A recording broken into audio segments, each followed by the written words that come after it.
Oh, waiting. Okay, we're live. Hello to everyone who is watching. Yeah, and let's start, Markus. Yes. Okay. Hello, everybody. In this presentation, I'd like to show you the matrix of power and how governance is working and why we need a governance, and we like to look behind the curtains how power really is distributed in a project. And if we like to invent some kind of governance, then we really should look how power is distributed in a project and how the things are driven. They are quite driven because of the circumstances that are set in stone when you start with some kinds of governance system. So at first I would like to ask, why do we need a governance system? So a governance system has many reasons, but to my opinion, the first reason is it should fix over and under empowerment in a project. It also should organize the power, distribute the power in even ways and in such ways that it's channeled and streamlined and positive for the project and the future of the project, and certainly for the community. And it should prevent the misuse of power, certainly. And this is the most important point. I mean, you notice that from other projects, the misuse of power. If you look into politics, that's kind of big thing. So overall, we are talking here about the distribution of power. Then the question comes, what is power really? Power, by definition, is the ability to cause or prevent an action to make things or make things not happen. Okay? So if I give you an example, power over your own body, power over your computer, power over people. It's always the ability to cause or prevent an action. And we all know those things when projects get stuck, when things are not running well. It probably is a kind of power problem that some people don't want to do something or so on. So let us look who really has the power in a project. Is it the rich or the devs or the community or someone else? Who has really the power in a project? If you really try to answer this project 100% honest, then it depends certainly on the project, but we will have answers maybe that are not nice for everybody to listen to. So generally, all of them should have the power. Everybody should have the power. So, but who should have the most power of them? And so from here, and this is really interesting questions, if all of them should have the same power, or the rich the most, or the community the most, let's look into it and dig a little bit deeper and try to look at the different groups in a kind of crypto community or in a crypto society. By the way, this you can also apply to the real life. So if you just change a little bit the names, then you will see immediately different similarities to the real world problems. If you look at the whales in cryptocurrency communities, the whales have a lot of money. And what do the whales want? They want more money or keep their stake at least. It's an investment. What do the whales don't want? They don't want to take risk because this hurts their portemonnaie, their wallet. they're indestructible. And if you look what their biggest need is, what is the biggest need of a whale in a project? Despite to want to have more money is not a need. That's their wish. But what do they need to have a good functioning role in a project? They need stability. Whales are not open for any kind of risky new projects, changes, what they really cannot oversee. So the weak point for the network that they have is their impact. Whales have a huge impact on the network because even with a small action like dumping, they can really bring the whole project into trouble. So somehow the project often depends on the goodwill of the whales. They can blackmail the devs and say, if you do this change, then, or they can start to rally and get the people against you. They have a lot of possibilities. So most projects try to be nice to the whales and do what the whales want. Then we have the swarm. The swarm is our word for community. The swarm is are all the people that use somehow, passive or actively, the cryptocurrency or depend on it. The swarm, the whale belongs to the swarm too.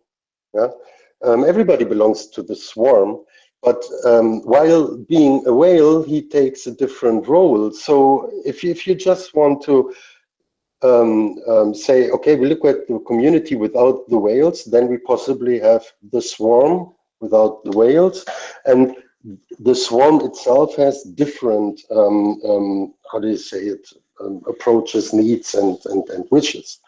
So let's look into detail what the swarm is. The swarm, it has a huge mass. The mass of a swarm is probably bigger than anything else. The swarm also is capable of providing some kind of swarm intelligence. This is a very important feature we are looking into detail later on.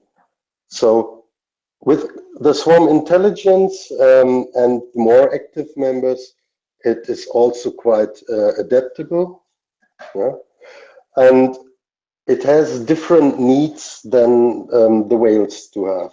What are the needs of a swarm? It's satisfaction of needs. I didn't find a better word here, so probably as native English speakers, you know what I mean when I describe it as the swarm normally has wishes, and the swarm has different needs that they like to be satisfied.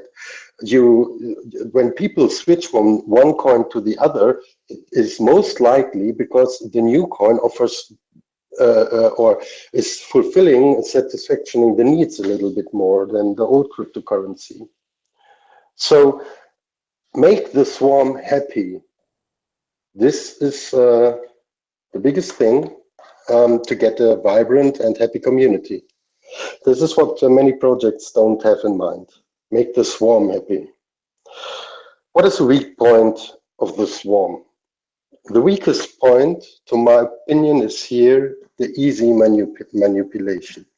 And this is exactly the point where most developers try to find mechanisms and processes to avoid manipulation by swarms or in swarms. They say we need to have a representative voting system or this or that. So people are often concerned about the manipulation of a swarm. We can look into this in detail in the next hangout if this is true. Let's take it from them. Okay, then we have the lead wolves. The lead wolves are first active members of the community, or are people or leaders inside the swarm. Lead wolves are most committed people. They are the activists. The activists inside such a community or in sub-communities they even build, they have their own followers, they have their own groupies, I say it like this. So they guard the swarm, or they take care after the community around them. So certainly no lead wolf is able to represent the whole swarm of the whole community in total, but those people that are around him and they like him, they likely will follow him. And so he has different needs and different approaches to take part as a leading role in the projects. So everything he's doing is doing for the pack. He's a delegate of the swarm. Certainly there are many different roles inside being a lead wolf. We will look into this in detail later, but take it from there. What is his biggest need? What is this activist craving for? What does he want? It all boils down to change. By change, we mean more, he wants to have new interventions or innovation, something like this. So he's striving for new things. He's leading the pack. He's trying to develop the whole system further. It is not the developers. The developers do it too, but it is the lead wolves that bring new ideas to the table, that fight for this. They make proposals, they fight for for new ideas and so on. Those are the thriving force. So what is their weak point? Their weak point for the network, and this is very, very important, we have to look carefully into this. They are likely they're exposed to corruption, and by this I don't mean like bribing or bribing. Do you say bribing? I mean also corruption to wrong ideas, and being in contact inside of the project with the wrong people. I will explain this later. So okay, let's go through it and take the next one. This is also quite important. As a big chunk of the whole community, we can also recognize the olds, we call them. Who are the olds? The olds, foremost, are characterized by having a good education of the things behind the project, around the projects. They have a huge experience. They have, foremost, they have merit. To have merit, being an owl and being recognized in your community as such an owl, you need to have a lot of trust. So you have a huge reputation, probably bigger than the lead wolves inside of the swarm. You also are a kind of representative, foremost to the outside, not directly to the community itself. The community will look to them more like heroes, not heroes, but they have representative status to the outside. They represent the project. They give the project a face.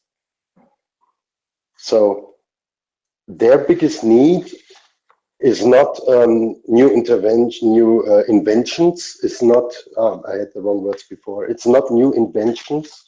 It's not a thriving change. But their biggest need is possibly innovation. The olds are those that try to do the things that the project needs to survive in the future. So they are always looking in how they can bring the innovation, how they can develop the innovation, how they can go bring the whole project as whole, how they can bring it further onto a next level. So they have a more like kind of CEO perspective on the whole picture. So their weak point for the whole network, it's also very important. Normally, you can say most devs belong to this group. They are sitting in a kind of ivory tower.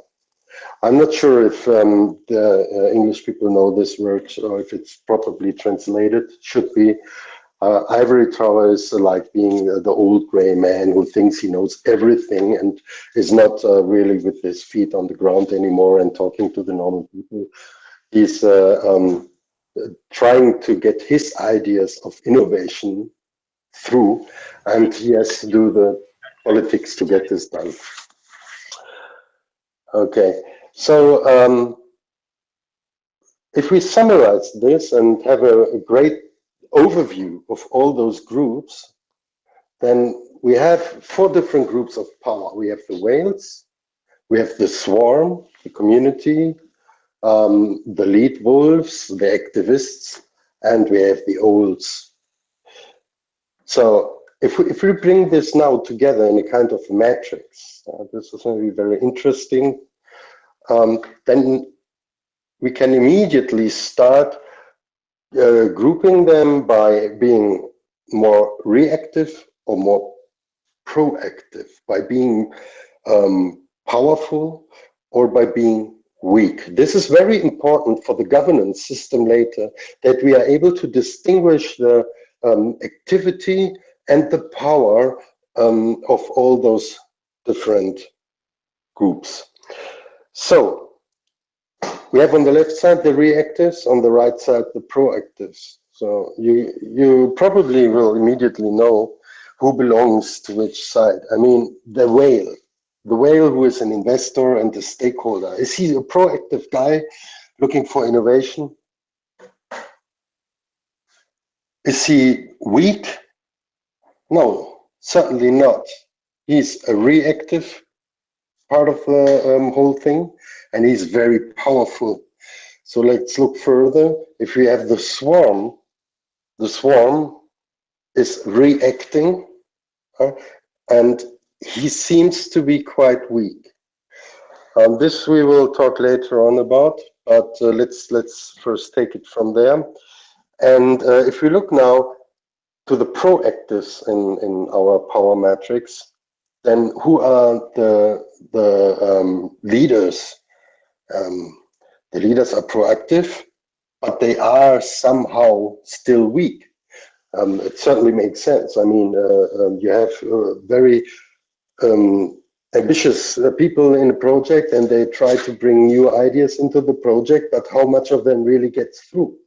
How much of them is really being developed and taken further? So they, even though they are very strong, if you regard them to the swarm, they are more or less weak in the whole project. The owls certainly are proactive because they are actively developing on the project, working for the project, representing the project, whatever. And certainly because of their merit and their status, they are powerful too.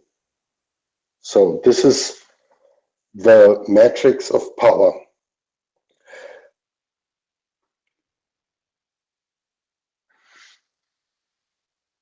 Now let's look into the different forces inside of such a system. Yeah, let's look how the power is being transferred, how information is flowing. So we have the stability of the whales. They're really important. Yeah? So whales bring stability to the network, and everything they do could lead to a huge impact for the whole project. I mean, half of the whales dumping the coin, you don't want to have this.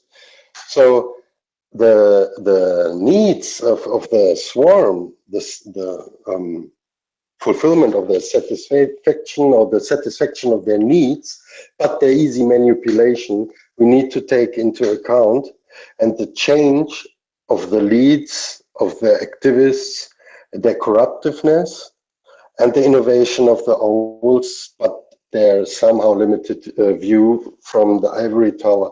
This is all we need to take into account now when we are trying to develop a governance system. First, we have to understand how now the transfer of power is flowing. So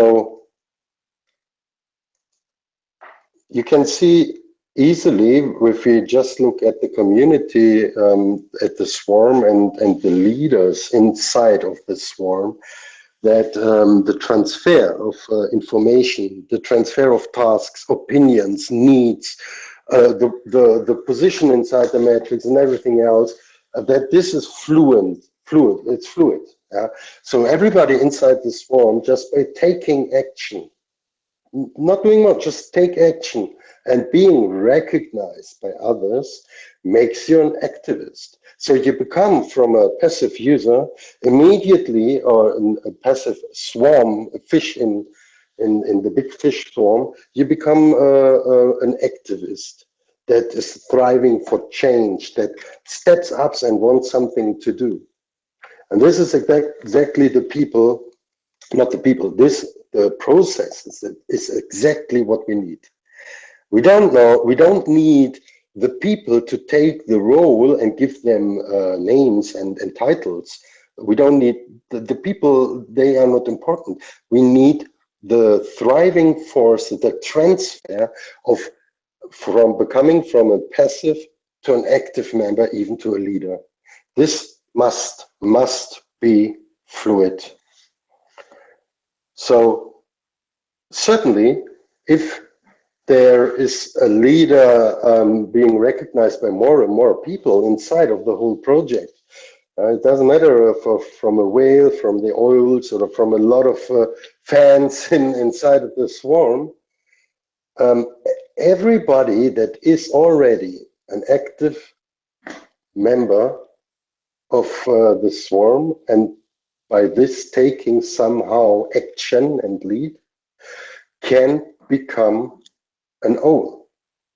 He is trying to bring new innovation to the owls.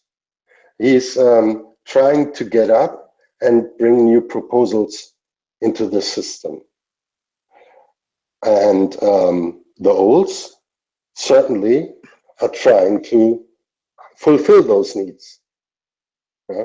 So there must be somehow, inside of a governance system, a fluid system which is coming from the swarm, going through the leaders that are channeling or streamlining those needs, must go up to the owls.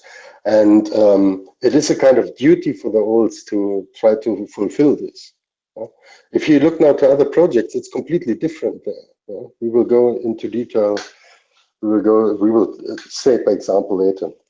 So let's go more. The owls certainly can change their positions. They can always step back from their role and become just an active member, or even a passive member and a part of the swarm. Many people just step out of a project. It's no problem. It should be fluid and shouldn't harm the project at all. This is also magic inside of a working governance system, that the positions can change anytime. So the owls certainly can, just by stop working actively on the project, can become a passive powerful people, and by becoming a passive powerful force, he becomes certainly or most likely a whale. Haven't seen it different yet. A whale certainly is telling the owls his needs too. He's also talking to them and maybe changing positions too. So could a whale become just a normal swarm? Certainly, he just needs to sell his stuff, his coins or whatever, yeah, sell his shares, his stocks, his tokens, his coins, and he becomes weak and passive. And then a whale is just a normal member of the community. Why not? It's not a problem. And the other way around, certainly too. A normal member of the community of maybe millions of people just wins in lotto, yeah, and buys tokens, huge chunk of tokens, and by this, he still, as a passive person, becomes quite powerful, as a huge stakeholder in the system. So This is now the magic, what a governance system should fulfill, or should do in the end.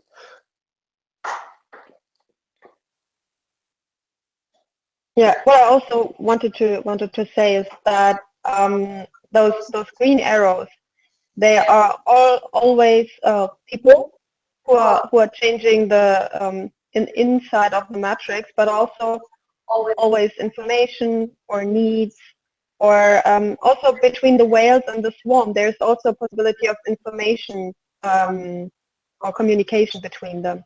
You always need to communicate between all those four.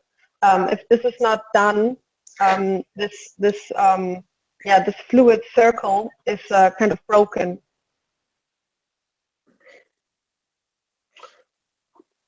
Exactly. Yes. So now let's look what never ever should happen in a good working governance system, or in a community, in a society. If you just look on the positive transfer, we have a kind of equilibrium by reaching a circle of information, of needs and communication, and so on and so on. But never ever should happen that the whales and the leaders get together and try to change things in the project. Why not? You see it immediately. The wolves tend to get corrupted. Yeah? And the whales can just bribe. They can just bribe the wolves. Yeah? So, and if the whales start bribing the wolves, then different project proposals will go to the owls. And suddenly the needs of the swarm are blocked. This is key to understand, that if we invent a kind of governance system, we also should have measurements that hinder certain negative transfer processes. The whale can corrupt the wolves. And why are they doing this? Because they want to have more profits. They don't want to work a lot for this. Yeah? They're passive, but powerful. And corruption and power together, not good. So let's look what else is not allowed. You can guess it. Certainly, it should never ever be possible that the easy manipulation and satisfaction of the swarm is getting directly a kind of negative transfer power to the innovators and to the owls. So with jumping over the leaders, the activists, the people that know the project, that use the project, that know everything behind the curtains, it will ever fail. And the reasons are quite simple. The owls can manipulate the swarms by saying, okay, coins for everybody. Yeah, it's like in a socialist system. Everybody gets money. Yeah, so. And certainly the illegitimacy here will make it a bad habit. It will not work out. And if you compare it to other projects, you will easily find where they are failing and where not. Okay. Yeah, Mr. Spock just asked, what is the value of the swarm to the whales? This may not be so visible at first, but in the background, the whales, if they want to make money, they have to look at the swarm to satisfy their needs. So if the swarm is gone, if the community is gone out of the project and they're not satisfied in any way, the whales will not gain money, or this will impact the whales' revenue. So they always have to look also at the swarm, what the swarm wants, and therefore look at the swarm, and this is the connection between whale and swarm. This may not be visible at first, but if you think about it, it's quite clear. Exactly. And if you look at the cycle of positive powers and the cross of negative powers, the the whale, you see, it has connection to the community because he listens to the community. And if the community is not happy anymore about the development in such a project, what happens? He is not going, okay, in some project, he goes to the wolves and gives them money to change something. And this makes the project worse. But in a good project, he would talk to the community, get their needs, and then he will go to the right, to the activists, to the oils, and tell them, hey, what are you doing? I heard that the community is being unsatisfied. And then the oils will talk to the community leaders and say, hey, community leaders, what's going on here? I heard the whales are sitting in my neck. What's going on? Please listen to okay? So we have always a fluid change, a fluid transfer of information. And by just jumping, crossing around, you will break this positive flow. Yeah. Also, this I will explain maybe later on in the second stage when we look how can we invent such a governance system. I won't do it now, but later on for sure. Just let's get together to the next point. Or maybe, okay, Sarah, maybe you. Yeah, maybe we can also look at an example to maybe make it more clear. So let's take the example, the swarm wants to have a wallet that is has a nice user experience, because at the moment they think maybe the wallet is not working well for non-technical people, or they don't understand it, or they just need a new feature. So what are they doing? They're probably not going directly to the owls and ask the owls, hey owls, we want to do this and that.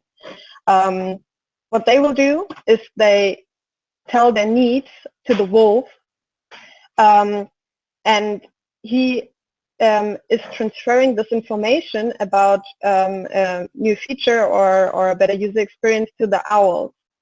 In this way, they make sure that the owl gets the need of the swarm. So the owl is normally a very technical person and thinks, well, the wallet is good, so why do we need to change it? But with the wolves, who have a little more knowledge maybe than the swarm itself, it can tell the owls, yeah, look at from an easier point of view. We need a better wallet, we need a better user experience in the wallet, and you have to do this. So in this way, we prevent the owls being stuck in an ivory tower.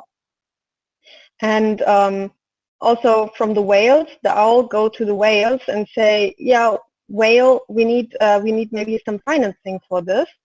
And yeah, there's then also a transaction with the whales. And yeah, you can also go from the swarm to the whale, and if the whale sees, the users don't like their wallet, maybe I should do something about this, so the swarm doesn't escape to another project or escape, yeah, eventually to somewhere.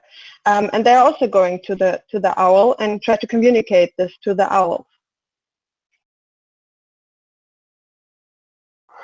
Yes, that was a very good example. Can I ask a question here? Yes, sure. Okay, so one thing I see about the diagram is my perception of whales is they actually don't communicate very much in a lot of cases. They more are passive, and so I'm not sure how well it'll work if they'll really be in touch with what the swarm wants and also will really communicate with the owls. So normally they are not really in touch with anybody, but whenever they feel that the community is running away or there is trouble, then they get in action. So this is their most biggest point. They bring stability, but normally they don't do anything. They don't talk to. Yeah, I'm just afraid they may react a little too late. Yes, it has to be crisis first, basically. Yes, so that's this is also maybe what we can change later on, huh? Because the whales in nowadays cryptocurrencies, the whales are profiting and don't do anything. And if you tell the whale here, vote, or you have to decide, then we will know it will not be good. It will not end good. So maybe we can change it by our governance processes as well. That the whales, only the more active whales maybe profit more than the passive ones or whatever. But this is just to show how it is now at most communities. If you look further, just let me get to the next slide. We look maybe in the imbalance of power, and this is exactly what you were addressing. Imbalance of power also has as a consequence that there is a kind of wrong fluids, wrong incentives, and this we need to address. So normally, natural imbalance of power between always means the power is moving from the powerful to the weak, and we can almost do nothing about it. Power always goes or sucks everything out of the weak. Power gets more powerful, and the weaker get weaker.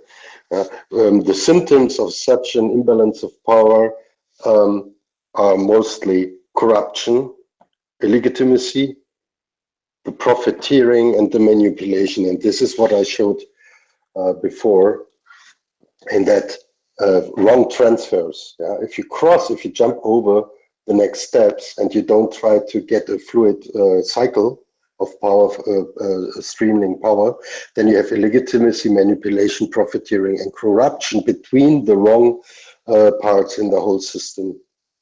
And this is what we need to look at when we are trying to design a neat governance. So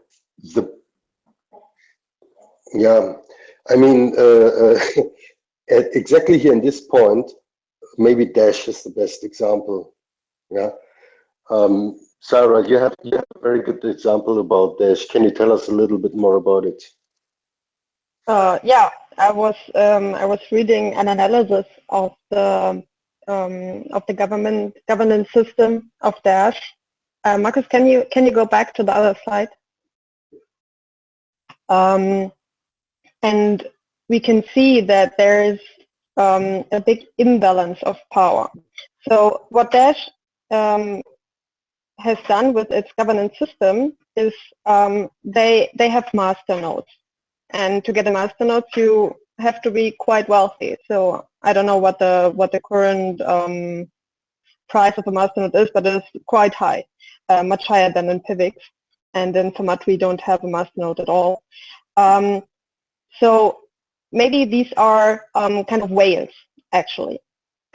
So they get a master node, they're getting revenue from it, and what Dash is doing, they are bringing a kind of responsibility to those whales. So the master nodes have to decide on proposals that can be proposed by anyone of the project, and these whales have to review all of the proposals. So they are switching, or they are being switched to being owls, but this is not in the nature of a whale. And there are no real incentives for a whale to become an owl in this in this governance system. So they are forced to become owls, but they are not really into it. They don't actually want to do it. And Dash recognized this, and what they are planning to do, this is just a plan, so it's not finished yet. Maybe they don't do it, but what they were planning, or what has been suggested, is that the master nodes can delegate their votes to some kind of group. So there is a little group maybe, and they're reviewing the proposals, and then gathering the votes of their master nodes and vote for certain proposals. So actually they are centralizing, even further centralizing the decision making. And this is a real centralization of power on the whale. So the wolves cannot do anything. The swarm can do even less, and the owls, yeah, they are not really there because they are whales. So this is really kind of mixed up in this graphic in Dash, and this is to me a real problem. And yeah, you should really prevent this in the governance system if you're inventing one. The problem mostly comes from or is inherited from the technical side. I mean, you should never let just a technical guy trying to design society stuff, and then you have something like Dash. I'll give you an example why. Technically, the nodes have to find a kind of consensus, yeah, for the next block, and what they did, they tried to oppose this now onto the society and said, okay, when the master nodes try to find consensus, we don't mind anymore. Yeah, okay, let's try. The master node should now find consensus over the proposals and the direction the whole project is going to. And somehow most master nodes owners are owls too, and some whales. So they mix it up, everything, and then they force by their governance system, yeah, that the innovation part is not at the owls anymore, but at the wolves. But they became whales. The whales don't have time and cannot review all the proposals, so they delegate it to other people, to an elite group of highly technical or just high money demanding people, and they say a thumbs up or thumbs down. This is not community, and this is a complete mix up of different powers and the wrong transfer of powers with the wrong incentives. We have corruption here, it's manipulating, we see it, and we see big profiteering, and to my opinion, it's a huge illegitimacy of power. We can easily, with this matrix, we can easily describe the felicities of all other projects out there. I mean, I think we have another slide later on, or not sure. If you look about the okay, no, sorry guys, I was just looking forward. There is no other slide showing this. If you now look at a project like Ethereum, think about Ethereum, their governance system, and now if you try to map it inside of this power matrix, you will find immediately the wrong Ethereum felicities. All the power lies in the magic hands of one little kid. We have the whales. I mean, this one little kid, yeah, gets a DAP from JP Morgan and Goldman Sachs now. So the whales are lying in bed with the owls, and who is doing the change, and who is being satisfied? Those that need to be satisfied are the consumers. They are the products again. So what Ethereum is going to do is build a huge platform, a business platform like Facebook did, where the swarm is the product and consuming what the whales and the innovators are dictating them.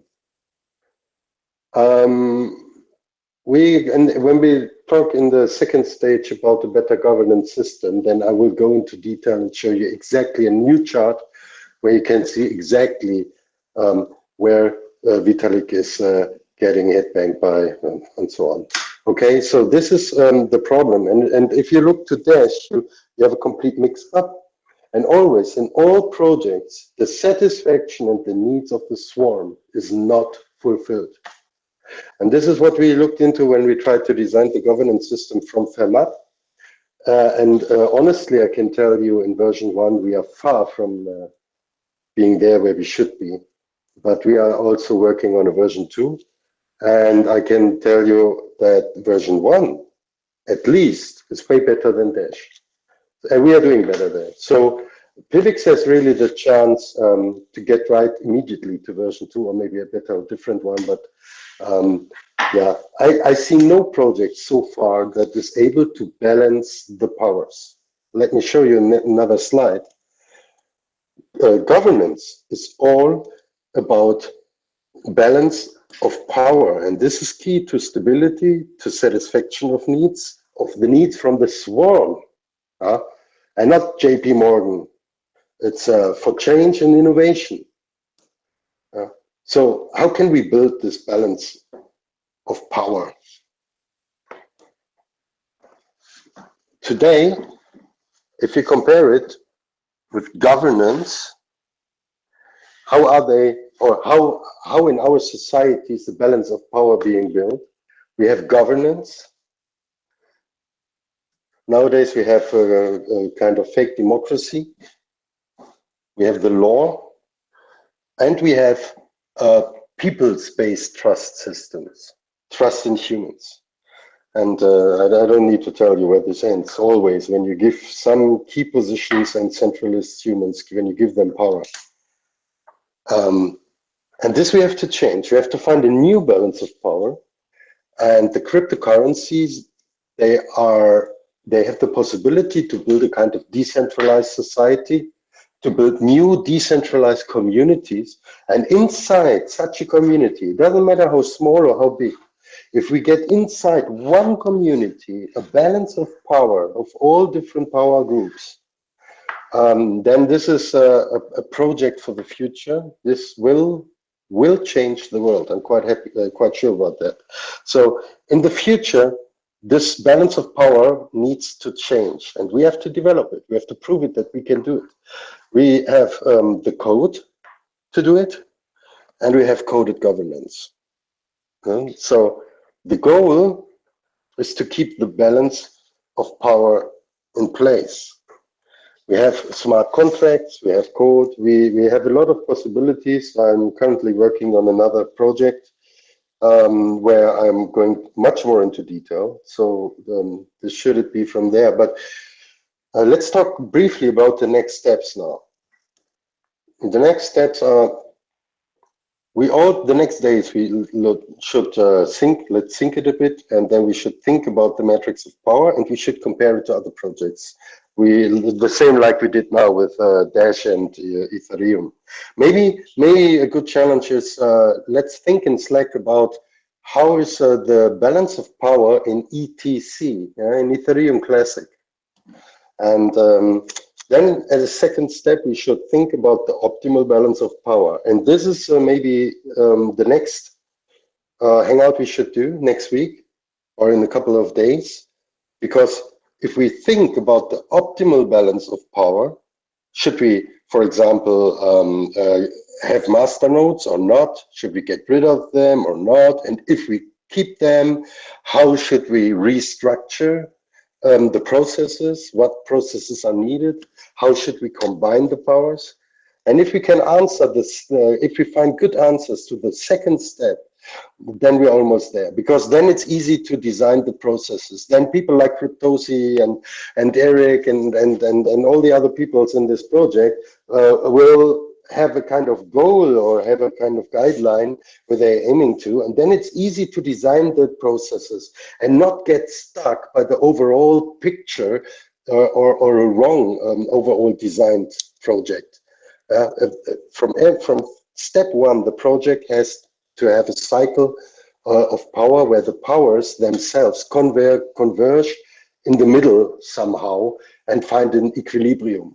And this is the art in this. And then we can develop the governance system with the balance powers. This will not be difficult anymore. If we think about the first and the two steps, sort of write it down, and then get the community in and let them try and help us to find the best methods.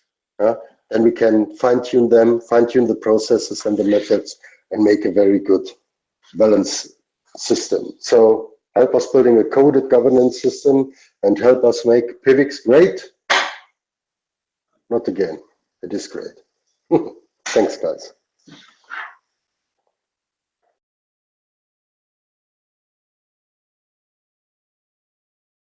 Okay, perfect.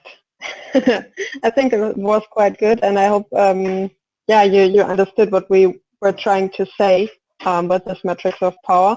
Do you have any questions? Do you want to ask something? Did you not understand something? Should we go into more detail?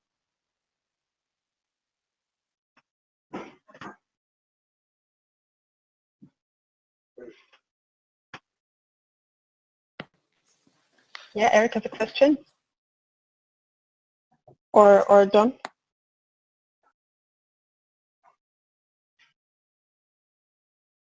Okay, let's wait for Eric. He's typing. Yeah, so I think we should do some more hangouts about this, because there are some steps that need to be accomplished.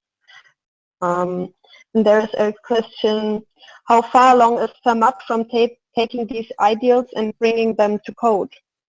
Markus, maybe you can say something about that. To my opinion, the version 1 itself is much more advanced than any other project out there, cryptocurrency project out there, and this is ready. It's not difficult to take this one as a basement and from there take it to version 2. The version 2 itself will take probably another 6-7 months. Just not because it's so difficult, but because we want to wait and we want to see how version 1 is working, or how well aware the processes are not optimal enough. So generally, to start right away with the version 2 shouldn't take longer than a month or 2. It depends on from where we start and where we want to go, where we're heading to. So it depends all, really, we have to talk to the developers in detail. For example, if we copy a lot of stuff from Fermat, then we are there in 3 weeks, version 1. But I'm not sure if the community wants this. We have to ask the community, and we have to show them our model, and we have to do stage first too.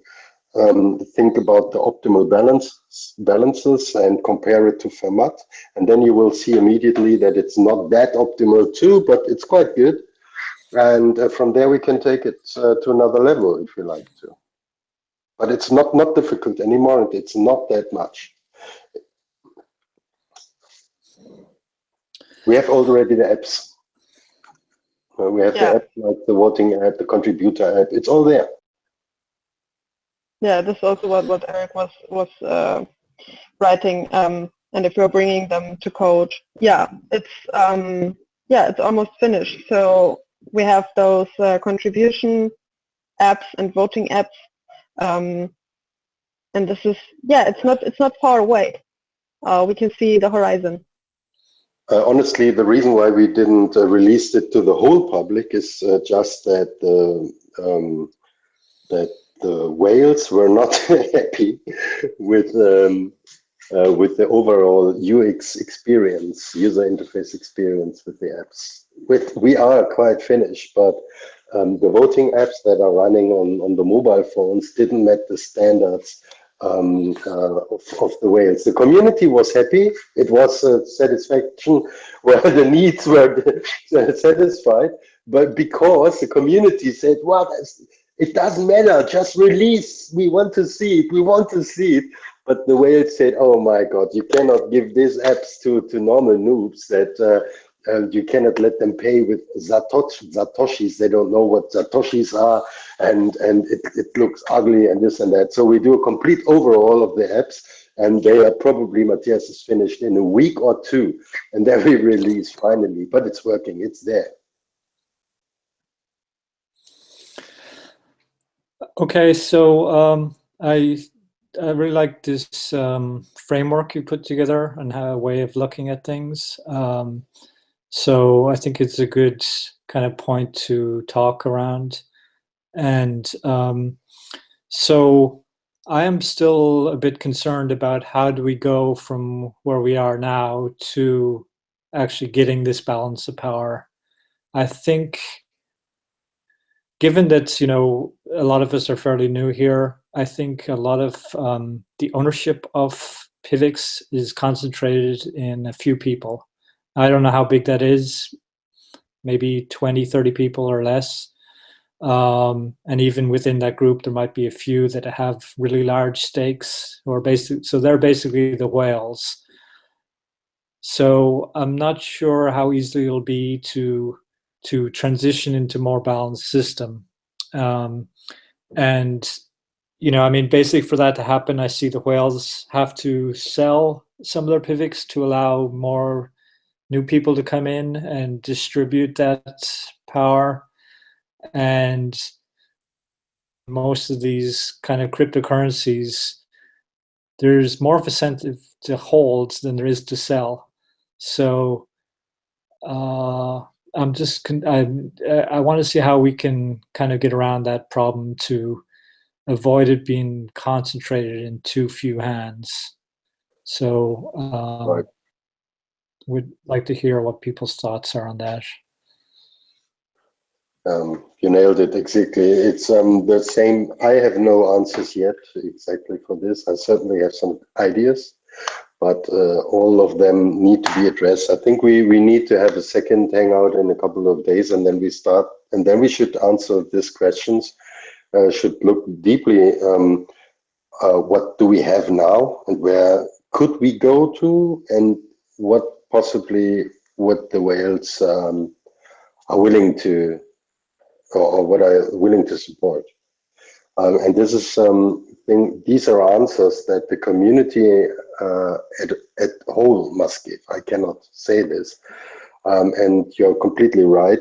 The smaller the community, the smaller the swarm, the more vulnerable is any matrix of power. And if the whales in this stage of PIVX say no, then we can forget it. And certainly this is this is something we don't want to have in a vibrant community, do we? We need to get over this. And we just get over this if we start balancing the power and getting a bigger community. Yeah, Eric just stated that we haven't heard any resistance of distributing some power. And he said we added the current manifesto to include the desire to make the change, that we fix the voting system. So I think this is a good starting point to try to get a real balance of power. Yeah, maybe I can jump a little bit further to step 3 and just make the kind of proposal. Please think about that. I'm very new to this project. I don't know all the people. I don't know the whales. I don't know the holes and so on. I just know a few of you. If I were in your situation with my limited view today, I would just say, okay, let's take it from Dash and make it better. Yeah, we know, you know now that there is Fermat and that we did this job. We did it half a year. We were looking at Dash. We were talking to Charles Hoskinson. We were talking to a lot of people and we were analyzing it. And we came up with a permissionless system. And to my opinion, this is easy to copy because it is already similar to Dash, but the transfers of power are like they should be in an equilibrium as we think so far. So it needs to needs to prove itself in the world, in the wild. But we started from being a better Dash. This is Fermat's version 1. And we did it with the permissionless system. So maybe it is quite easy just to adopt this and adopt it to the special needs of PIVX. For example, I'm really aware that you don't want to get rid of the master nodes because they fulfill jobs like obfuscation and all those privacy and instant payment. Yeah, this is a huge selling point for PIVX. So maybe we shouldn't start there, but maybe we can integrate it with a new balance of power, that it works and not ends crashes at the wall like in Dash. I mean, everybody knows how it works there and where they will end. And Ethereum the same. Ethereum will become one of the most best projects and biggest in the world. Yeah, but they're in with the big industries. And PIVX could be a kind of let's say the second Bitcoin. Yeah. But do it better, private, instant, with a fluid balancing of power and not mining farms in China. So there's a lot of things that PIVX can do better. And just by starting with Fermat and then try to build version 2 later, or start with Fermat and integrate the masternodes concept, but in a more balanced power, would be maybe the way to go. But who am I to say? It's just from my perspective now. Maybe in the next talks I will have a different opinion about that.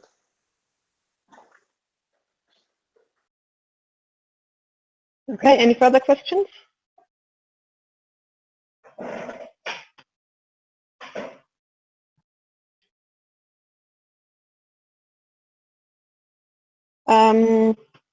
I have someone from the live stream who sent also a statement. I think it is a statement, not a question.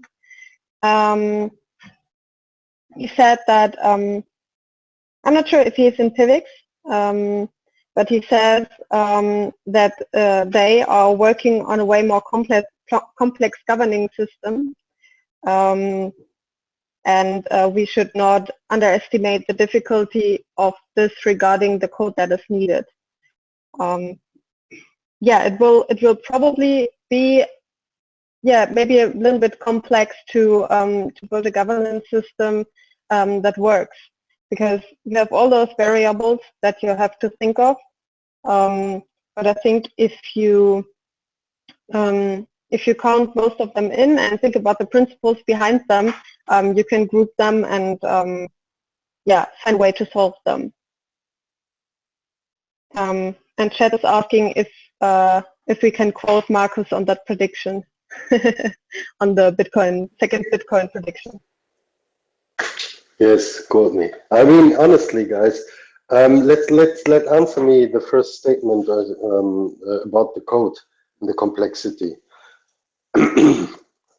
Give me 2 developers in 4 weeks and we have it. Why? We did the job already at Fermat, okay? And we have a code basis of, what is the code basis now is Bitcoin 0.13, 13.1 or 2. And this is exactly where PIVX is going to the next weeks, as I know, or heard of. So you are copying, or you're migrating to the 13th release of Bitcoin, and we forked that and started with our governance.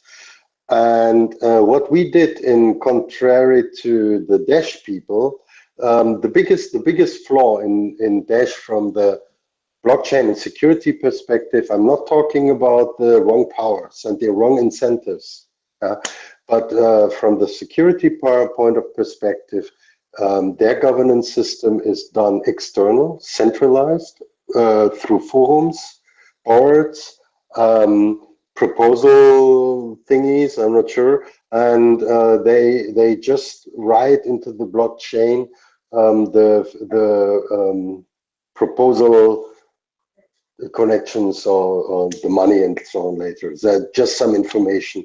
What we did at Fermat, we integrated the complete proposal, the complete process into the blockchain. And certainly you can argue this is quite a lot of code change, but you can copy it. It's open, it's free, and it's for you guys. We do it at Fermat for the world, and you just can start from there. We forked Bitcoin 13. We integrated our governance system, which is quite similar to Dash, and everything that Dash is writing on their fancy boards is just written into the blockchain directly at Fermat. And so we have, and as you remember, code is not law, but contracts are, smart contracts are, blockchain is law. And what we write in the proposals into the blockchain, it's there forever. If you take down Dash tomorrow, then you know that there were proposals paid, but you cannot say what was inside of those proposals. This is quite strange, isn't it? So if you take it from there, then you have version 1 of a good governance system. What makes it complex, and there I'm with you, is to integrate the whole masternode thingy. This is not easy. There we need to reshuffle and rebalance a little bit the powers. We need to have different functions. But I saw already that you have a kind of seesaw post system, and I really admire this. It's a cool thing. It's a very, very, very good start. Such things will maybe measure and rebalance a lot of things, and then we just have to look who is doing the proposals. I mean, come on, guys. Honestly, the masternode owner, should he do the proposals and vote on it? No. If the community, a lot of people say the community is too stupid to bring good quality proposals and nobody can read it, and the masternodes cannot get through it anymore. Yeah, but this is wrong. There are so many. This is not how it should be designed. The distribution of power is imbalanced. The masternode owners, they don't have interest in reading all the proposals. They just decide thumbs up or thumbs down if they want to integrate it or not. And the olds, they have to do this. It's a job of the olds, and it's a job of the community to get the new ideas into. And if the olds want to change something because they have a greater in-view and insight, then they have to do it the same way like the community is doing it, by a simple proposal to the blockchain. Advertise it, and then let the whole community decide it.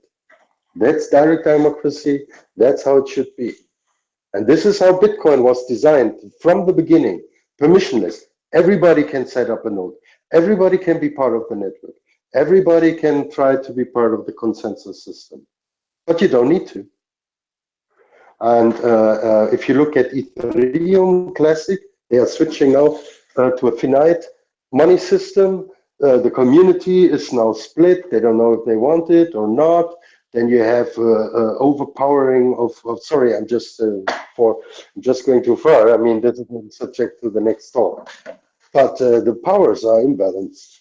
And to make PIVX the second Bitcoin, the new Bitcoin, we just have to do it the Bitcoin way. Let everybody take part of it if he wants to. And then rebalance the processes and the methods to get new ideas through. And then we're there.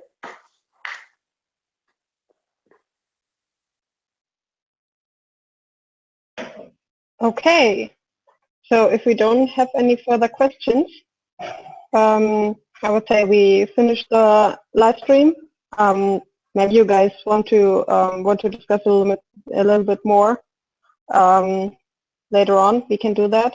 But I think 1 hour 10 for a hangout on this quite difficult topic is enough. So yeah, thank you for attending, and thank you for everyone who watched. Yeah, I will also share the presentation with you later on. And yeah, thank you very much. Thank you too. That was good. Great. Okay, bye-bye.